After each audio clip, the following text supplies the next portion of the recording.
Bismillahirrahmanirrahim. Alhamdulillahirabbil wassalatu wassalamu ala asyrafil anbiya'i wal mursalin wa ala alihi wa sahbihi ajma'in. Assalamualaikum warahmatullahi wabarakatuh dan salam sejahtera saya ucapkan kepada para penonton TV Al-Hijrah. Alhamdulillah kembali bersiaran bersama saya Anith Nadirah Abu Bakar dalam rancangan Muhakat Suluh bagi episod yang ketiga.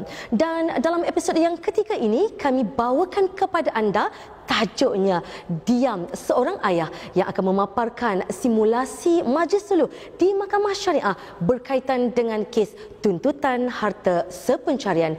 Untuk itu, marilah sama-sama kita saksikan.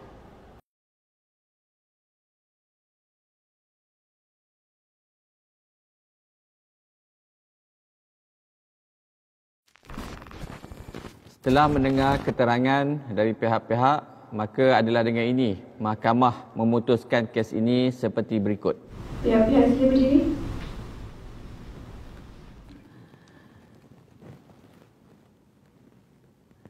Bismillahirrahmanirrahim. Setelah mendengar keterangan dari kedua-dua belah pihak, maka adalah dengan ini mahkamah putuskan bahawa lafaz cerai yang telah dibuat oleh pihak defendant Razali bin Awam, nombor kad pengenalan 670515115148 melalui lafaz menggunakan lafaz soreh yang berbunyi aku ceraikan kau talak satu yang dibuat bertempat di rumah di Pantai Dalam, Kuala Lumpur adalah sah mengikut hukum syarak. Berikutan dengan itu, maka adalah dengan ini mahkamah sabitkan berlaku penceraian pada 10 November tahun 1997 jam 9 pagi di luar mahkamah dan tanpa kebenaran mahkamah di antara pihak plaintiff Sajidah binti Isa dengan defendant Razali bin Awang dengan talak satu, talak kali pertama berjumlah satu talak. Selanjutnya diperintahkan bahawa pihak plaintiff hendaklah beredah dengan edah iaitu sehingga melahirkan anak dari tarikh lafaz tersebut dibuat, iaitu pada ketika lafaz dibuat 10 November 1997 pihak plaintiff berkeadaan mengandung. Dan diperintahkan selanjutnya penceraian ini hendaklah didaftarkan berkuat kuasa pada hari ini 19 November 1997. Ida, tunggu sekejap Ida. Tak ada benda yang, tak ada masalah yang tak boleh selesai dah. Belum terlambat lagi untuk kita selesaikan. Semua dah terlambat lah. Dah selesai dah semuanya. Masalah sekarang, semua orang kampung semua dah tahu lah. Dah ada bukti dah pun. Apa lagi nak sorok? Ida terlalu percayakan orang kampung. Ida tak percayakan abang. Ada orang nampak lah. Abang keluar dengan perempuan tu. Bukan main lagi. Tapi bukan Ida yang nampak kan? Buktinya ada. Boleh buat saksi? Itulah Ida tu. Terlalu percayakan cakap orang. Orang kita bawa saksi je ke mahkamah. Senang. Orang dengki dengan kebahagiaan kita, Ida. Belum terlambat lagi untuk kita perbaiki kesilapan kita. Sudahlah. Cukuplah. Cukuplah. Sudah.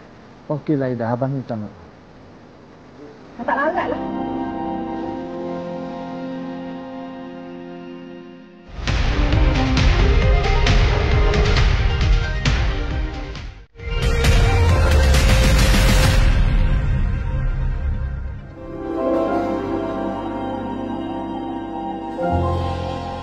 Assalamualaikum warahmatullahi wabarakatuh. Saya Sohib, pegawai suluh di Mahkamah Syariah. Terima kasih yang pertamanya saya nak ucapkan kepada pihak-pihak hadir pada hari ini dalam majlis suluh. Okey, tuan kita nak panggil apa? Razali. Cik Razali. Puan? Puan Emilia. Puan Emilia. Puan? Mulyati. Puan Mulyati. Saya difahamkan ada salah seorang daripada pihak-pihak ni yang daripada luar negara. Ya, saya. Saya baru sampai pagi tadi daripada London. Dan mak saudara saya yang akan yang menjemputlah. Okey, puan perlukan masa berehat ke apa ke? Oh tak apa, kita nak cepat. Boleh kita teruskan ya. Okey, so dalam majlis suluh ni saya ingin terangkan kepada pihak-pihak apa peraturan yang kita perlu patuhilah dalam perbincangan ini ya. Dalam majlis suluh ini kalau ada telefon bimbit, itu minta letak dalam mod senyap ya. Kemudian yang peraturan kedua, Majlis Suluh ini bila satu pihak bersuara, Cik Razali satu pihak lagi kena mendengarlah, Puan Mulyati dan juga Puan Amelia Dalam Majlis Suluh ini juga kita tak boleh meninggikan suara, bercakap dengan suara yang sopan Cik Razali, Puan Amelia dan Puan Mulyati faham dengan peraturan dalam Majlis Suluh ini? Faham. Saya faham, saya setuju untuk patuhi Setuju. Saya sebagai pegawai suluh, kita ada kuasa untuk menamatkan Majlis Suluh sekiranya peraturan ini tidak dipatuhi Okey, yang pertamanya mungkin Cik Razali sebagai orang yang memfailkan kes ini, kita akan jemput Cik Razali lah. Apa yang difailkan, yang dituntut ni Cik Razali? Sebenarnya macam ni tuan, saya buat tuntutan ni, saya menuntut hartas pencarian antara saya dengan bekas arwah isteri saya lah. Rumah yang berada di di Shah Alam atas nama arwah isteri saya, jadi saya menuntut sebagai hartas pencarian. Apa nak tuntut ni, Razali? Okey, Puan Mulyati bertenang sebab macam saya dah cakap tadi dan Puan dia pun memang tak ada hak ke tuan? Okey, Puan dah bersetuju dengan peraturan kita baik, tadi baik. Bila satu pihak bersuara, kita kena bagi peluang. Puan okey bertenang baik. Okey, teruskan Cik Razali. Macam ni tuan, rumah tu sebenarnya saya beli dalam tempoh perkahwinan saya bersama dengan arwah isteri saya. Okey, rumah tu saya beli menggunakan loan saya lah. Arwah pada masa tu adalah tidak bekerja dan dia adalah suri rumah sepenuh masa. Jadi loan untuk pinjaman rumah dan sebagainya saya yang settle semua tu.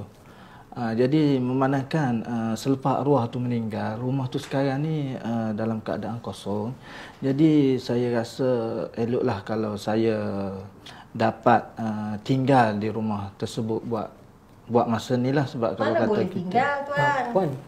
Ni tu hak anak saudara saya. Saya ni sebagai adik si mati, dia nak rumah adik saya. Mana boleh, ni untuk anak saudara saya. Okey, bersabar Puan Kita dalam Majlis Suluh ni memang kita ada penggiliran untuk siapa yang bersuara dan kita akan mendengar. Sebab itulah intipati dalam Majlis Suluh Puan Mungkin sebelum ini pihak-pihak ada perbincangan di luar tapi tidak berjaya kerana masing-masing tak mahu mendengar Jadi di sini kita buat begitu. Untuk supaya pihak-pihak boleh mendengar. Okey, boleh Puan kita teruskan.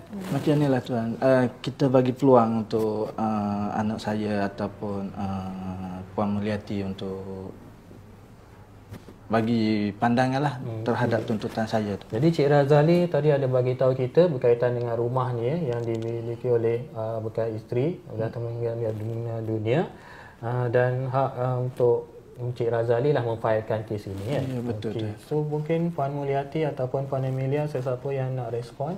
Bagi Saya. Emilia dulu. Saya. Silakan Puan.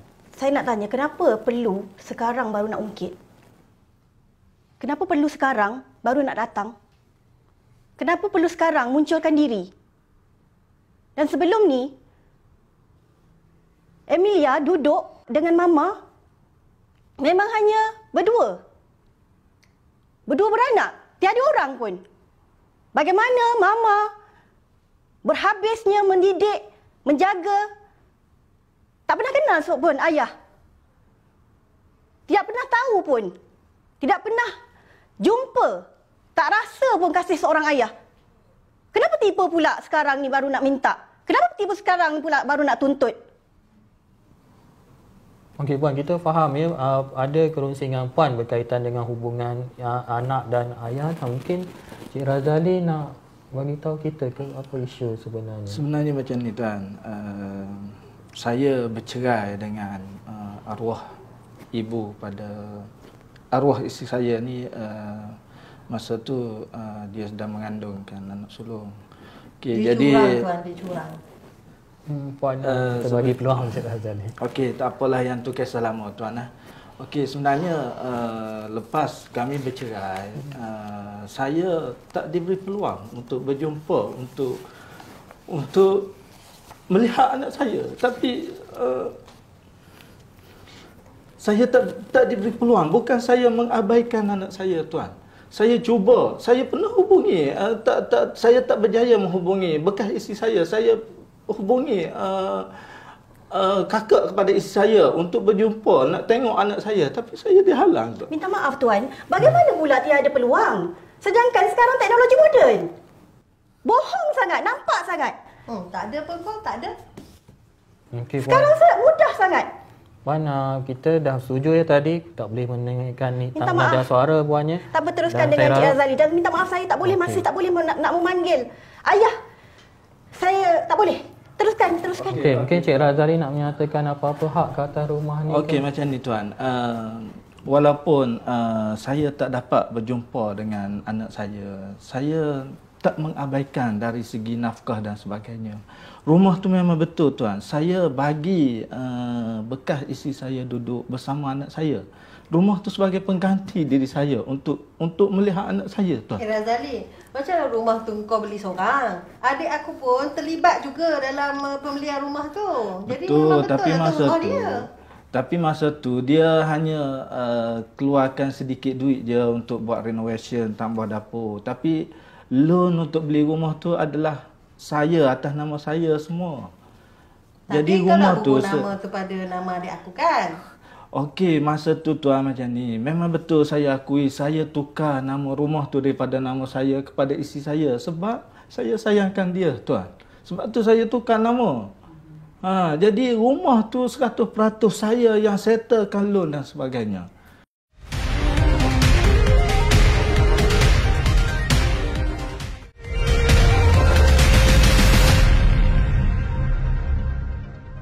Jika betul lah Encik sayang, Encik pasti cari.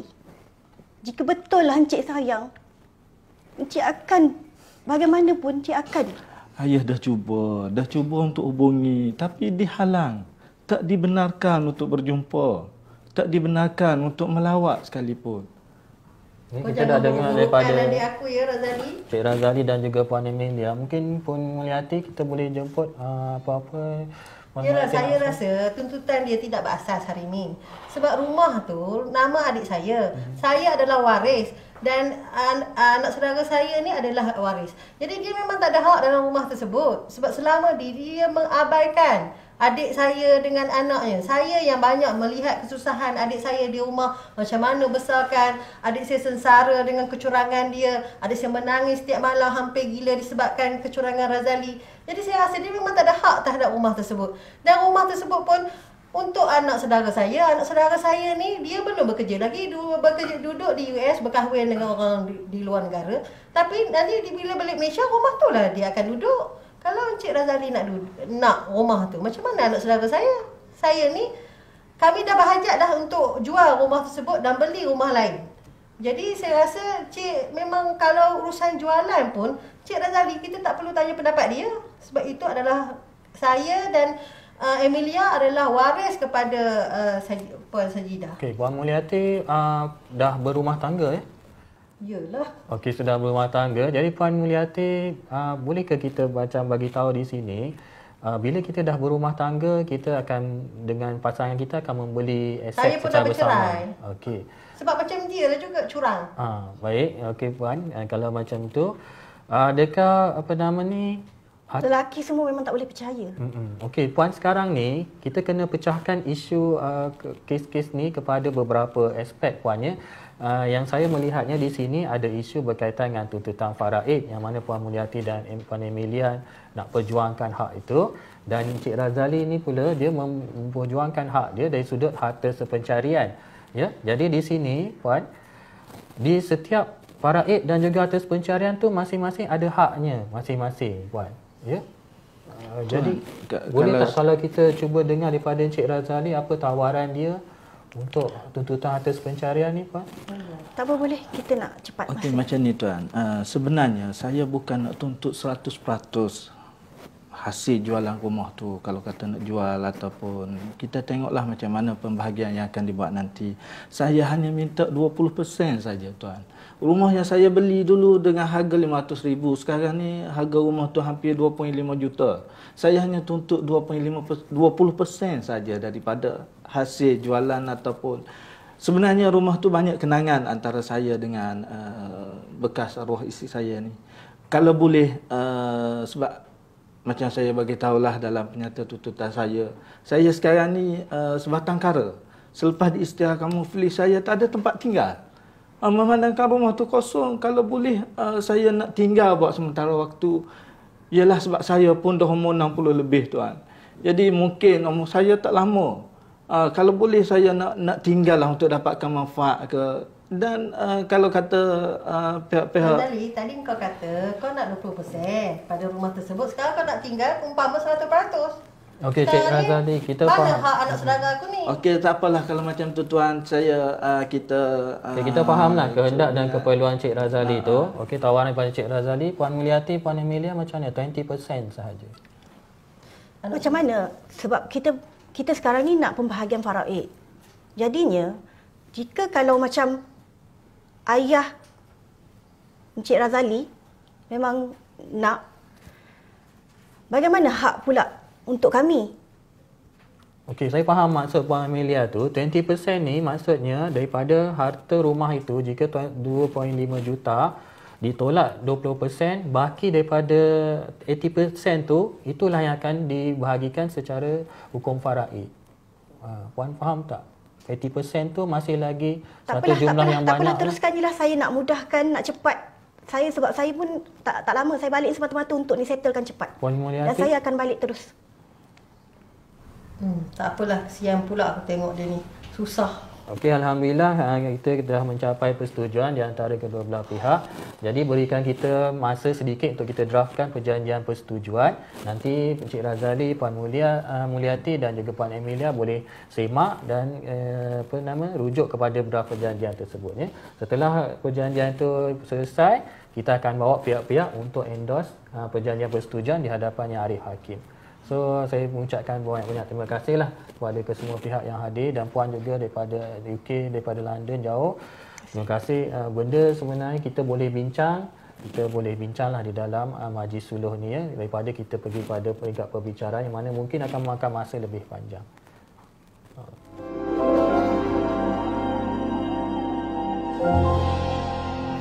Baiklah para penonton, sebentar tadi kita telah saksikan lakonan semula majlis suluh yang berlangsung di Mahkamah Syariah berkaitan dengan kes tuntutan harta sepencarian. Sebelum kita mengakhiri rancangan bagi episod yang ketiga ini, bersama saya adalah pegawai suluh kanan di Mahkamah Syariah Wilayah Persekutuan, iaitu Tuan Muhammad Sohibul Kahfi bin Husin. Assalamualaikum Tuan. Waalaikumsalam. Okey, apa khabar Tuan? Terima kasih. Sihat. Alhamdulillah. Terima kasih Tuan kerana sudi meluangkan masa bersama kita bagi episod yang ketiga. Baiklah Tuan, saya ada soalan yang ingin diajukan kepada Tuan. Mungkin Tuan boleh jelaskan kepada para penonton kita apakah kelebihan bagi kes tuntutan harta sepencarian yang dibawa ke Majlis Suluh berbanding yang melalui prosiding penuh di Mahkamah Syariah. Silakan Tuan. Terima kasih Anik. Satu soalan yang bagus untuk ditanyakan dan saya percaya apa kelebihan yang di dalam majlis suluh ini ialah kita mempunyai prosiding yang akan memakan masa sekitar dalam 90 hari sahaja ya.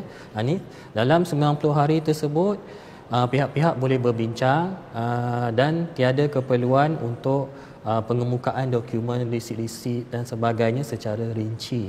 Yang mana ini akan membantu proses perbincangan itu berjalan dengan lancar. Dan pihak-pihak juga boleh berbincang sesama antara pihak-pihak dalam keadaan yang tidak stres dan tidak tertekan ya. Di situ kebiasaannya, kelazimannya apabila pihak-pihak ini dapat berbincang dengan baik tanpa perlu kepada terasa begitu tertekan dengan pengemukaan dokumen yang berbagai-bagai, kelazimannya pihak-pihak itu akan dapat penyelesaian masalah kepada yang secara lebih baik dan secara lebih damai berbanding kepada proses yang berpanjangan lah. Okey, baiklah. Terima kasih Tuan atas kupasan yang begitu jelas sebentar itu tadi. Dan kita dapat simpulkan bahawa penyelesaian kes harta sepencarian melalui Majlis Suluh ini nampaknya lebih memudahkan pihak-pihak ya, kerana lebih mempercepatkan kes dan juga pihak-pihak tidak perlu menyediakan dokumentasi yang pelbagai. Baiklah para penonton, nampaknya kita sudah sampai ke penghujung rancangan. Dah 30 minit berlalu tanpa kita sedar bagi episod yang ketiga ini. Teruskan bersama kami. Semoga segala perkongsian yang dikongsikan pada episod kali ini memberi manfaat kepada anda semua. Jangan lupa temu janji kita pada episod yang akan datang pada hari dan waktu yang sama pada minggu hadapan insya-Allah. Sehingga kita bertemu lagi, saya Anith Nadirah Abu Bakar. Sekian dulu, wabillahi taufiq wa hidayah. Wassalamualaikum warahmatullahi wabarakatuh. Suluh, solusi pendamaian. Syariah, asas keadilan.